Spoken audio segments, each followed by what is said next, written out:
Hello and welcome to another episode of the Eventual Knits podcast. My name is Leah and I am also known as Miss_LJV on Instagram and Eventual on Ravelry. I think it's been like exactly 2 weeks or something since I last recorded, and I feel like it's been forever. I don't even know where I am. Today is Sunday, June 16th, 2019. I want to say this is episode 12 of my podcast. Yeah, I think it's 12. Sorry if it's not. I have been super busy with lots of various knitting stuff, but I feel like I haven't been working on a lot of projects actually. So I'm gonna jump right in. First things first, I finished my upsets and downfalls socks. So this was the one I think I showed last time. You can see it has the ups and downs and ups and downs. And then my second one, I don't know why, but for some reason I thought I needed to go and do more purple. So this one ended up actually a decently chunk longer than the other one because I have 2 whole extra repeats and I have small feet. So it's like one of those things where I realized that it was happening when I got to the toe, and I was like, wait a minute, that doesn't work. But I hoped that it would be fine, and I'm sure it will be fine. It's just a little loose, and again, worst case scenario, I can go back. So these are knit on size 1s. You use an interesting number of stitches compared to normal. If you have regular size feet, like medium, like if you generally knit medium when it comes to sock patterns, you'll be totally fine. I think they said, people in the test knit group said the large worked out just fine. With the small and the heel, the stitches are slightly off, but me and another test knitter and Malia of Malia Made It, who made this pattern and who also made this yarn, we figured it out. So when she releases the pattern, it will be good to go. It was already mostly good to go, and then it just needed just a little bit of tweaking. Some people are finding that the stitches, maybe because you're using less, or maybe because the way people are knitting with this, the socks are ending up tighter than normal. For me, I think that one of them for sure ended up perfect, and the other one was a little bit tight on the instep. But because of the way that you are dealing with stitches here, you're actually dropping stitches. Yeah, like when you're doing row belows, you're kind of dropping stitches, so it loosens up the fabric. But I think it's really easy to end up too big than too small. So I think that you should, if you want to do the pattern, you should just try it, and I think it'll work out just fine. Don't do like me and accidentally knit, a good 1.5 inches longer than you normally do. But this yarn is Mermaid's Kiss by Malia Made It. The pattern is Upsets and Downfalls by Malia Made It. This yarn is soft and decadent and awesome. I love tonal yarn. And I love this pattern. So super excited. We'll definitely knit more of these again. I probably will knit more of these again. Actually, I just bought some yarn for never mind, I can't. I can't talk about it as of yet, but let's suffice to say I just bought some yarn for someone and want to make them socks, and I think that this would look really good with that pattern. Maybe. I think she wants you to have a repeat of 6 just so you can see the pattern, because you do the ups and downs pattern when you have a color change. So I'm thinking maybe if the stripes happen often, then you might need to do the pattern often, but that should be fine. I don't know, I kind of want to play around with it. I'm really excited. That was my main FO. The other thing is, I told you I was working on something for my mom. By the time that this is posted, she will have already received it, so I have no problem putting it on here.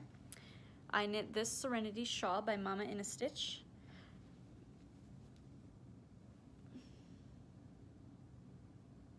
It is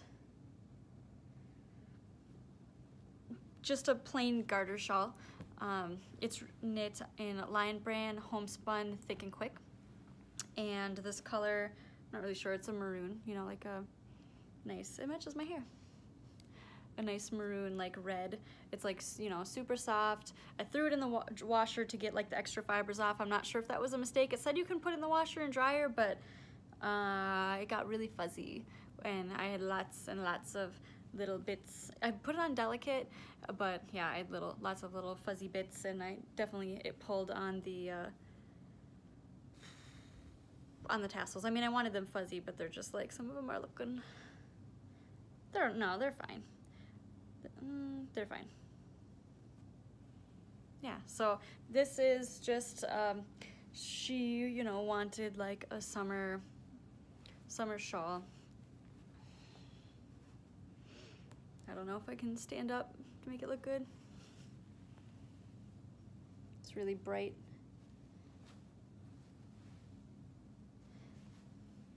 But yeah. Yeah, so I knit these on, I think, size 15s. The 19s, I think I knit them on size 19s. Circulars, so they were Knitter's Pride. It went really fast. It took 2 skeins of the homespun thick and quick, and it knit up super fast. It's very stretchy, very soft, very warm. It'll be perfect for like those cooler Minnesota nights. And yeah, so that's my last thing. Maybe that's what it was, is that I was just kind of like working on this one a lot, so I could get it done to give to her.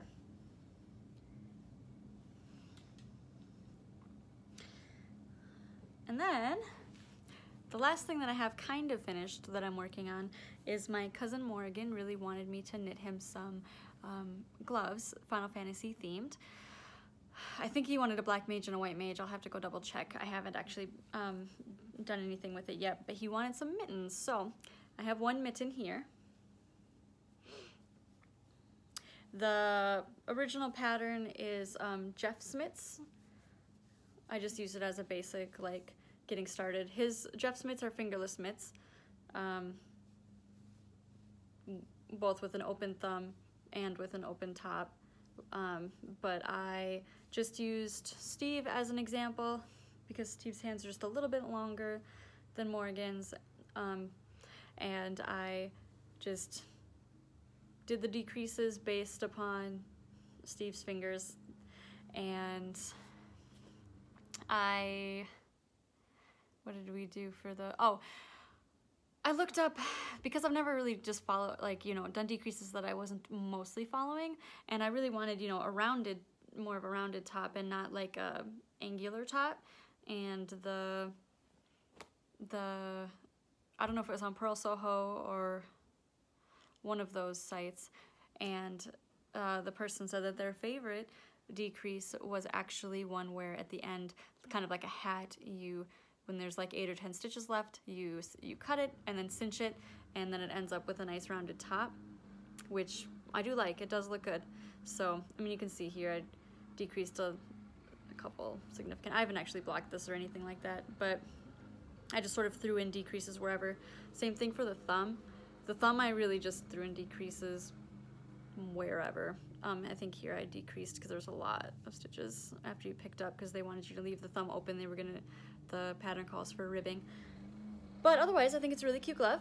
And then I will duplicate stitch the image on there, which is like where I started with knitting. Like when I like really kind of got into knitting, I only did scarves and I always did duplicate stitching. Or like behind me there, that Moogle, I like just knit the whole thing and then I duplicate stitched that Moogle on there because I didn't, that's from 2010, you guys, because I didn't feel comfortable changing colors. I felt like it never looked good at the time. But like, I have one of these. Like, I used to knit these bases, these tubes, and then I would duplicate stitch whatever images on that people wanted. And this is a completed tube that I have that I could use for someone. I also have a red one down there in Karen Simply Soft.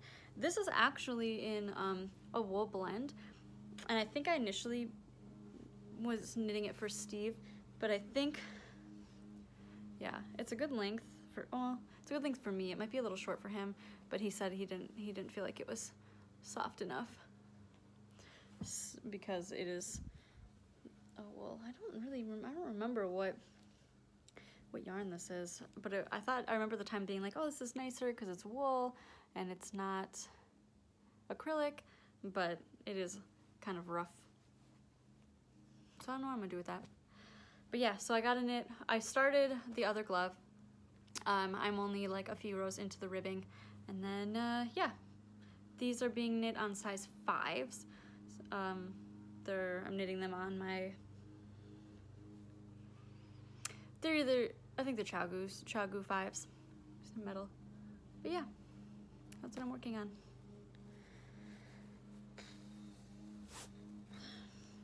And that's it for what I am working on. I have so many ideas of things that I want to be making. I think I mentioned in my last episode that I want to be working on Initium by Cedic Designs. And again, I have the yarn ready to go for that. I also want to work on Cobain by Risanitz.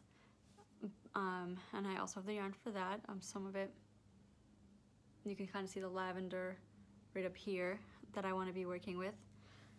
But then I also came across a little thing on Ravelry. It is a collection of wraps or shawls called the Raptitude, as in wrap plus attitude. It's a collection. So they are all knits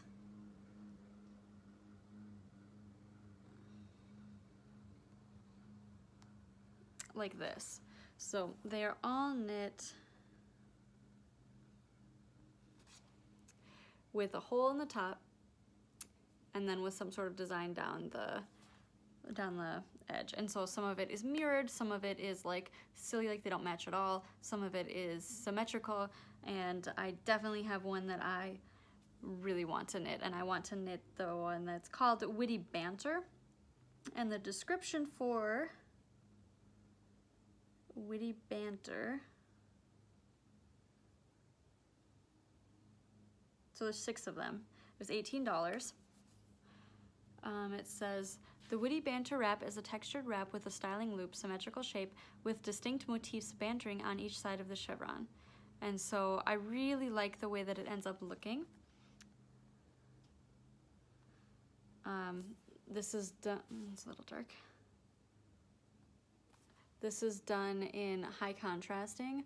So I ended up picking yarn that is kind of similar to this, but a little bit more like purples and pinks versus red as the base. And then I think I picked this exact, it's actually silver. I know it looks white on here, but it's a silver. And I think I picked that exact yarn and bought it. So I ordered it the other day. So that's what I really want. There's so many different pictures of how to wear it, and I love that it has the hole. I think I mentioned several episodes ago that I like the idea of being able to put through a hole and not have it fall off. And so this is perfect.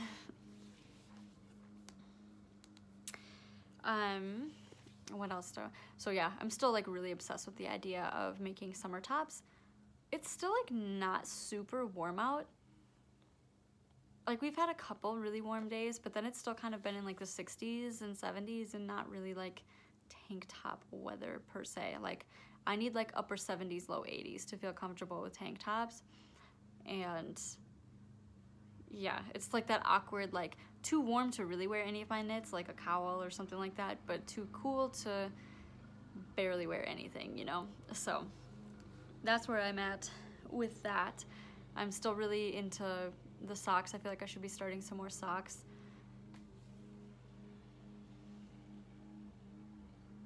Yeah. Oh, other patterns that I want to make. I got pom-pom.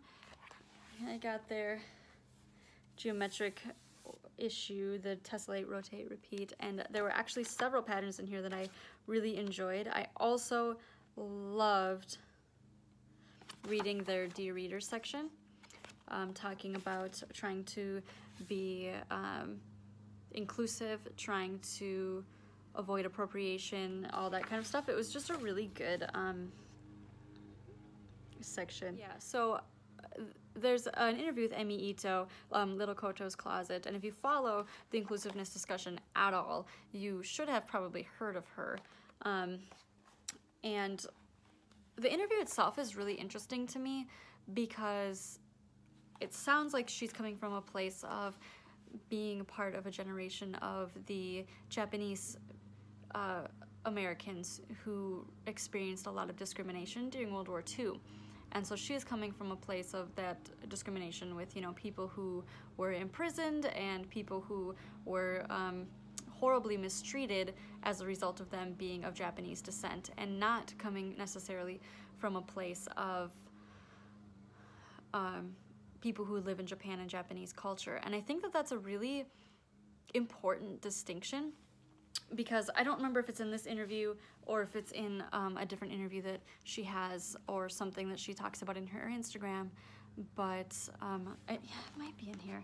But where it talks about how, like, oh, I know Japanese people, and Japanese people don't really care, like they don't really think of appropriation in that way because of how Japanese people approach their culture. Like if a foreigner, which is anyone who's not Japanese, and in fact is often anyone who doesn't look Japanese, or suffice to say, if you don't look traditionally Japanese according to Japanese people, they often see you as an outsider or a foreigner, even if you were born and raised in Japan and you are Japanese, you know, all of that kind of stuff. It's a very sort of different approach to race and culture there. I think, yeah, I'm not gonna speak to what Japanese people think, but I do have a decent amount of experience of interacting with Japanese people through a Japanese teaching site called Cafe Talk, and I have worked with them for over 4 years, and most of them are adults, and I've had a lot of conversations about foreigners and being foreign and what, I mean, those varying people think, and they're from all over Japan. I've, you know, literally from each corner of Japan I have worked with people, and so, but it's still just a small representation of a large number of people, and so I do sometimes make assumptions based upon my conversations with them, because I've generally heard the same thing from all of them about, like, is me owning a traditional Japanese kimono, is that appropriation, is that insulting, all that kind of stuff, and I have been told no. But then Emi Ito, Little Koto's Closet, talks about, like, well, your intention might be, like, I own the kimono because I go to, when I am able to, I go to the Japanese Lantern Lighting Festival that our local zoo puts on every year, and at that festival, people are encouraged to dress up in their Japanese gear. They have many traditional Japanese like presentations, like whether that's like taiko, whether it's certain martial arts, it's food, it's other cultural things, you know, lots of different Japanese culture appreciation. And so I have a kimono that I like to wear to that event, and I own a traditional obi, and I learned how to tie it. It's hard by yourself, you know, that kind of thing. Like, I felt like it's very appreciation of the culture, and the intent is not harmful. And Emi talks about, like, no matter how positive your intention may be, what is the impact on the people of the origin culture? And when I thought about that, in relation to, like, what I do, what I know is that not what I know, but what I have perceived is that my impact is not negative. But I'm only thinking of people who live in Japan and small representation of them, and not of people who are maybe Japanese Americans or who have had a different experience being in America. Anyway, it's made me have a lot of thoughts about the issue, and I've just been really thoughtful about it. It's a very complex discussion, and I feel like she handles it very well about how she is also just one voice and one experience and one family, and she doesn't represent everyone either. So it's just a big, very interesting, powerful. Her story is very good. You should definitely check it out. Yeah, very good. But anyway, it's in this pom-pom mag, so I'm really glad that I own it. I know that I had a huge tangent just then. Other things within pom-pom that I actually was interested in are, I'm interested in Sanctuary by Stephanie Earp. Let's see, good pictures of this one.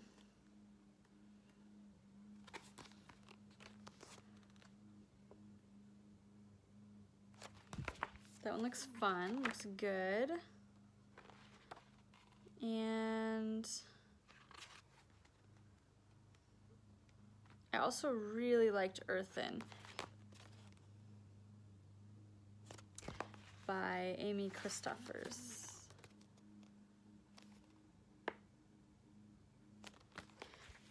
So those are the two big things in there that I was looking at that I really enjoyed.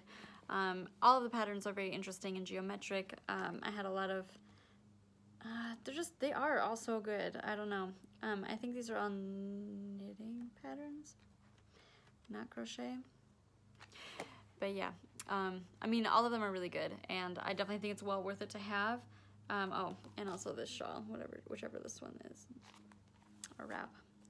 Yeah, so you should definitely check it out. I know that was really messy, sorry. I hadn't like really thought about it beforehand before I started talking.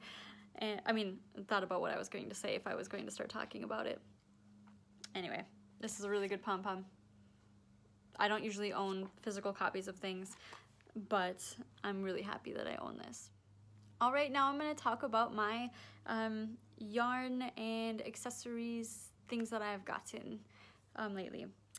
I actually got this stuff a month ago, but I forgot to show it. These are Foggy Bottom alpacas, 100% alpaca yarns, and I got 3 of them because they all coordinate together. I'm not really sure what I want to do with them yet, but they are 200 yards a piece. Yeah, they're all 200 yards a piece. They are insanely soft, but I got 600 yards, so then I can definitely like make a wrap or something with them, where I can be alternating the colors. They are naturally dyed. I think they're just naturally dyed.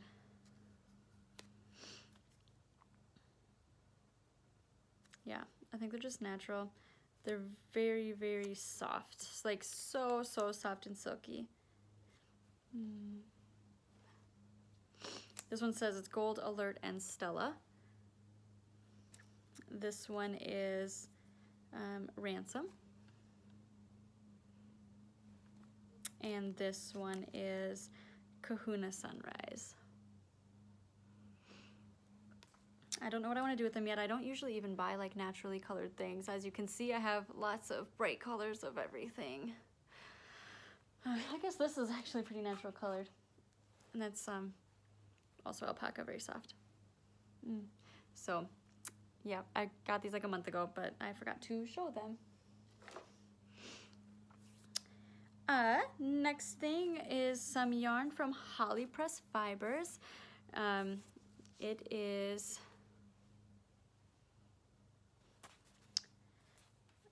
Utopia Fingering, 80% superwash merino, 10% cashmere, 10% nylon, 435 yards.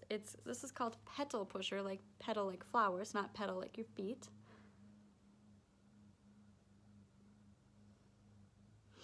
And it comes with a mini skein of the like magenta mauve color. I'm really excited about this. I cannot wait to knit with it. Beautiful. They have like beautiful like gorgeous socks. Like, cannot wait.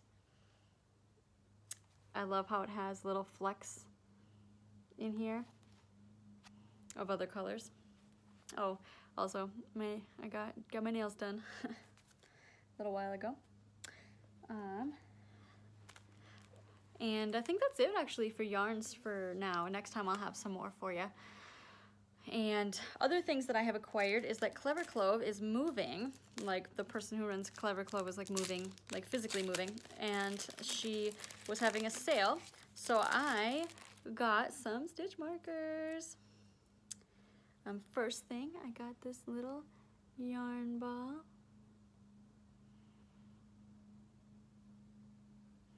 The lavender yarn ball, and they all have the clasps. And then I already have one of these, but I got another one, this little sheepy.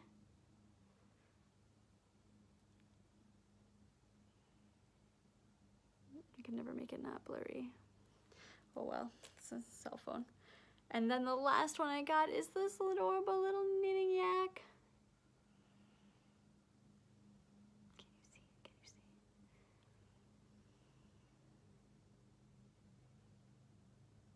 Oh, it's so frustrating that it doesn't stop being blurry. But yeah, Clever Clove. These adorable, adorable stitch markers.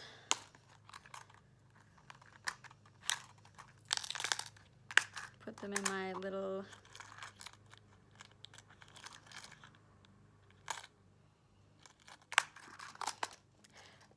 Nancy's Knit Knacks notions case. And I also got from Clever Clove this little llama sock sack bag. It's a canvas bag. Super good, very cute. And then the last thing I got is this sweater bag from Clever Hound Creations. I saw it in her Instagram and I had to buy it immediately. Very happy for this green handle clasp. It comes with the little beads to zip. And she also sent it with this little stitch marker or whatever placeholder, and these little scissors, which I did not ask for them. Oh, I guess they go like this. I did not ask for them, but I am super enthusiastic whenever she posts anything. I needed more like bigger sacks that were cute, and look at how cute these cats are. Love cats. And it's got a green interior with blue. It's a really good bright little thing. Or should I say big thing? And I am very pleased to have it. Oh, these scissors are just a little too big. That's okay. I have like the little snips too that I could put in here. I actually don't carry this around with me. This is the one I kind of leave upstairs in case I need stuff. And then I have other, like I have like little bowls around the house that have stitch markers in them. And then I also have stitch markers in my ChowGoo needle carrier.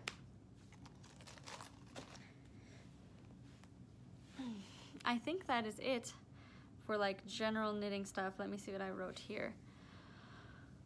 Yep. Oh, the other week I like just took a morning. Steve goes garage sailing most Saturday mornings, and one of those days, I think that was it.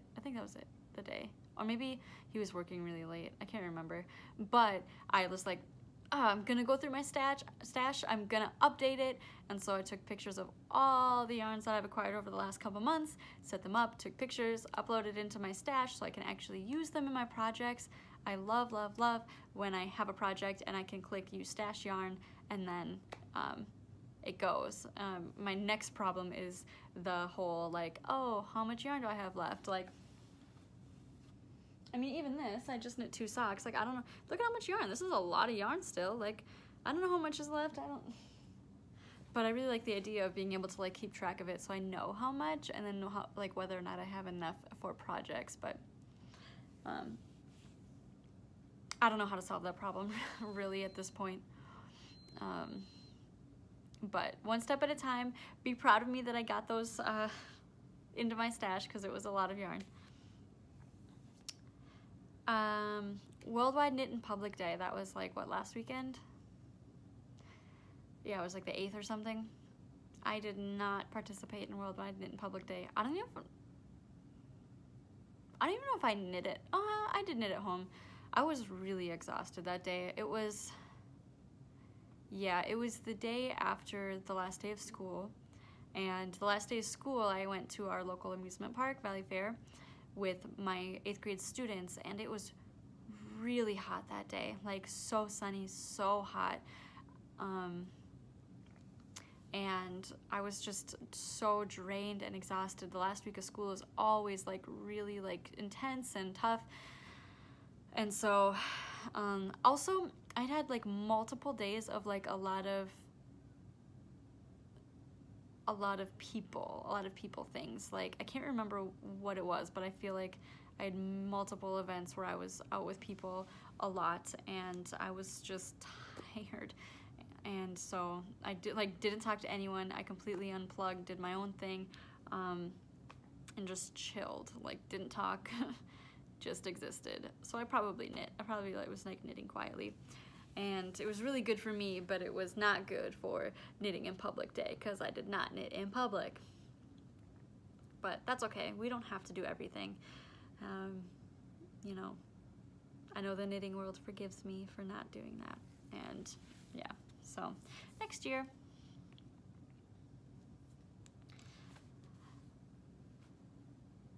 So this last week, I think I'm all, let's see, just a second. Yeah, I'm all done with knitting stuff. So if you are here for me talking about knitting, I am done with that for this episode. You can just, you know, but if you are interested in like my personal life stuff, you're welcome to stick around and listen to this next chunk. So I ended my teaching. Like, I had my last day of teaching, and Monday and Tuesday I did have to go in to finish some paperwork stuff. In my last district, like, you could stay at work until like 9 or 10 at night. Like, it didn't really matter because there's always people there, like always, engineers, like custodians there. And apparently in this district, everything closes at 3. So I had to go home and I had to come in on Tuesday. And even though Tuesday was my summer break, like it was my one day off between jobs, I had to go in and finish my stuff. And I got it done and it was fine and whatever, but it was still kind of annoying.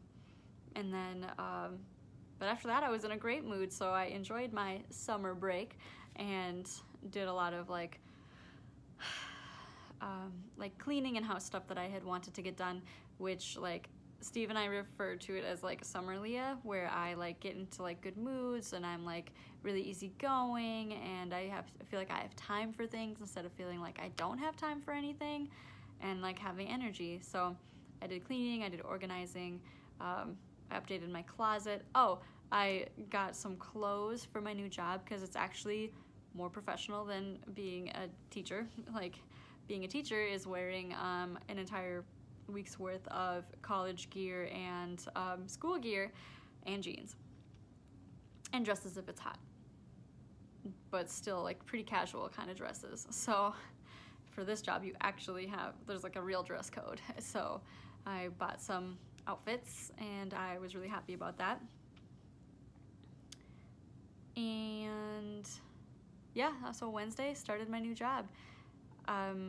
I technically work in the IT department, the internal IT department. It seems like, so my job is a mouthful, and it's like I will be doing like technology trainings to various peoples within the institution, and dealing with internal and public facing documentation. And it sounds like really there's a lot of things I could do if I really wanted to. So it was a very like easygoing week. It was kind of strange because I started in the middle of the week and people were on vacation and all that kind of stuff. And Friday was Steve's birthday, so he took that off. If I didn't say before, we work in the same department and for the same team, but like I'm on this level and he's like on this level. So I don't think we'll directly interact that much like with our jobs, but it's still cool, and we like then know the same people, we have the same manager, like it's awesome. And the only thing the manager, he was like, Steve knows him from like a different job too, and he's like, he seems like a really good manager, and Steve thinks he's a great manager and whatever, but he was like, oh no, if there's like, if one of you gets snowed in, that means both of you are snowed in, like, you know, like he's like thinking of like funny logistics because of winter,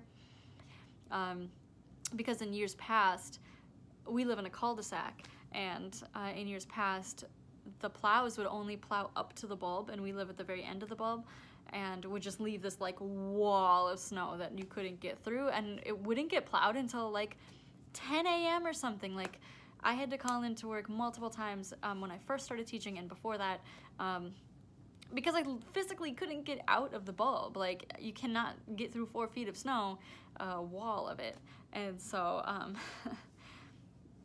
yeah. But this last year, I think that they, like, our mayor dealt with that, and I don't remember there being an issue with snow, but it was really funny. And I was like, also in my head, I was like, and if one of us takes a vacation, like an actual vacation, both of us are gonna be on vacation. It's funny. It's fine. This job seems much more laid back than being a teacher.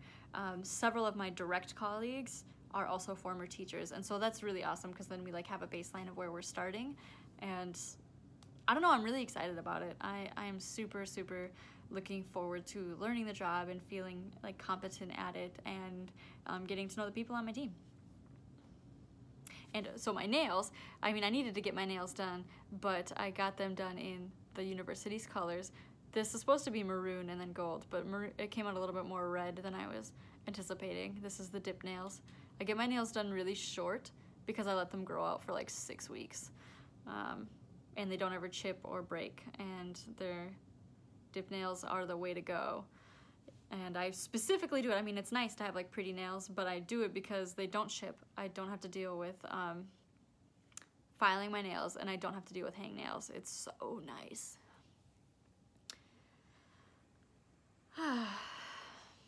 Yeah. So that's like the biggest change that's going on in my life, is like changing careers. It's going to be very, like, I'm still like really tense in my chest because I feel like, oh, where's the urgency? You know, like I just feel this like anxiety of like, I need to be worrying about something. And, you know, my manager was like, we really stress a work-life balance. Like, when you're at work, you're working, but when you're not at work, do not be working. Don't think about work, you know, don't do any of that stuff. And like, I don't know what that life is like, and it's sad, and it's hard with being a teacher, and it makes me really nervous about the future of education and teaching, especially public education. But that's a discussion for another time. Either way, really happy and looking forward to the future. The last thing I want to talk about is a game that Steve and I just beat the other day. It's called Outer Wilds.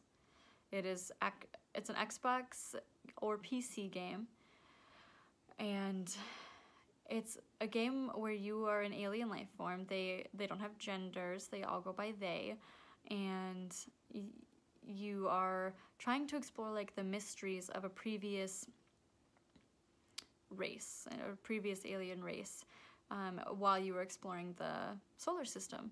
And it's a Groundhog Day style game. You get 22 minutes, give or take, depending on the mystery that you're working on. You can have more time depending on where you are, but it's very good about not giving you too much time and not giving you too little time. And you sort of discover that, and this is a spoiler, but it's like, okay, let me make it so at Groundhog Day, you just keep repeating the same timeline while you discover new things. And it is an insanely intelligent, interesting, complex game. that it like uses is like 0G gravity, and it has all these like creative, beautiful planets that have their own gravity. They have their own atmospheres, their own terrains that I've never seen anything as intricate, and like things happen on your planet on your planets in real time, which I think is part of the reason why you have the Groundhog Day when I'm like taking a step back out of the game, because like if you're on this planet and these things are happening at the exact same time, things on these planets are happening too, and you're missing it. And so it lets you like reset and start over once you have the information from this planet, whatever. And the music is insane. It's so fun. It was a really powerful game. It's definitely like the best game of 2019 so far. Like, we mostly play games for PlayStation because they tend to have the most like sort of in-depth, beautiful graphics, not just like shooters or sports games or whatever. There's no weapons, no shooting, you don't even collect items, you're just collecting information. But yeah, it's challenging and complex and so fun. The story is beautiful.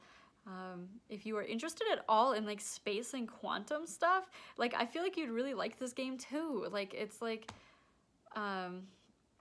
yeah, it's developed by, or I think the studio is Mobius, and then it's developed by, or produced by,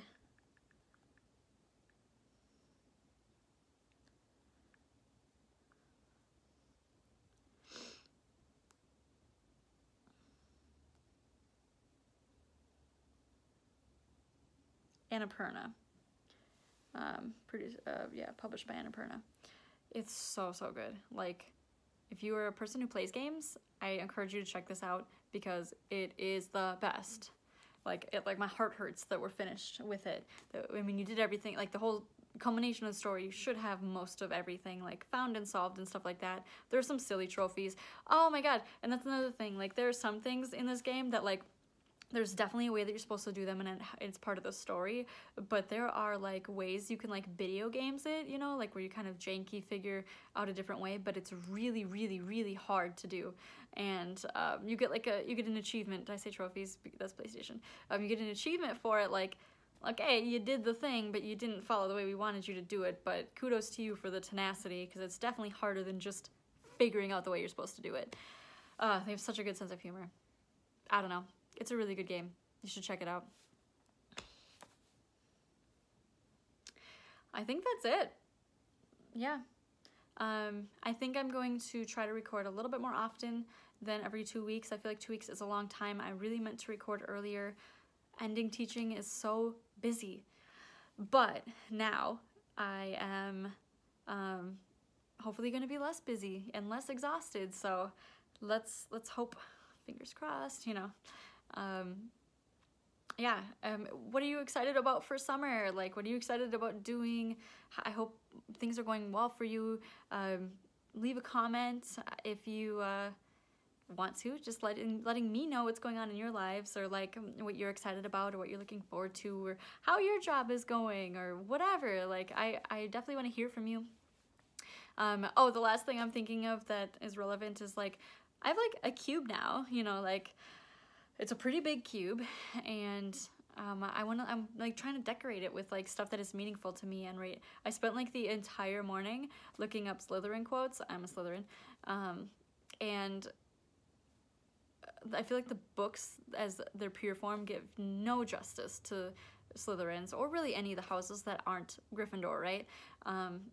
But like, props to the internet for finding quotes from like movies and books and stories and TV shows, like where they find characters who fit those, like who definitely are Slytherins, who definitely are Hufflepuffs, like, and they take those quotes and they put them within like the Slytherin realm or within the Hufflepuff realm. And I found some really good quotes, and it's so funny, like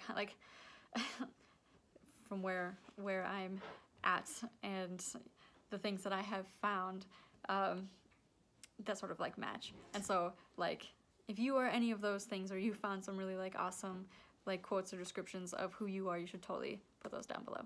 So I think that is all that I have for today, and I look forward to recording again soon. Bye.